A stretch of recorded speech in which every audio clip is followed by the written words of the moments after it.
اے نبی صلی اللہ علیہ وآلہ وسلم، ہم نے تم پر قرآن اس لیے نازل نہیں کیا کہ تم مشقت میں پڑ جاؤ، مگر ہر اس شخص کی نصیحت کے لیے نازل کیا ہے جو خوف رکھتا ہے۔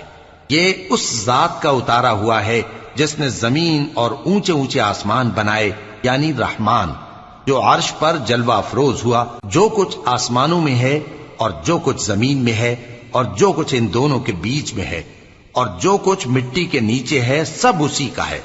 اور اگر تم پکار کر بات کہو تو کیا ہے، وہ تو آہستہ کہی ہوئی اور نہایت پوشیدہ بات تک کو جانتا ہے۔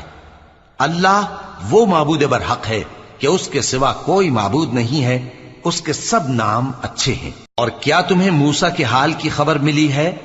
جب انہوں نے آگ دیکھی تو اپنے گھر والوں سے کہا کہ تم یہاں ٹھہرو، میں نے آگ دیکھی ہے، میں وہاں جاتا ہوں، شاید اس میں سے میں تمہارے پاس انگارہ لاؤں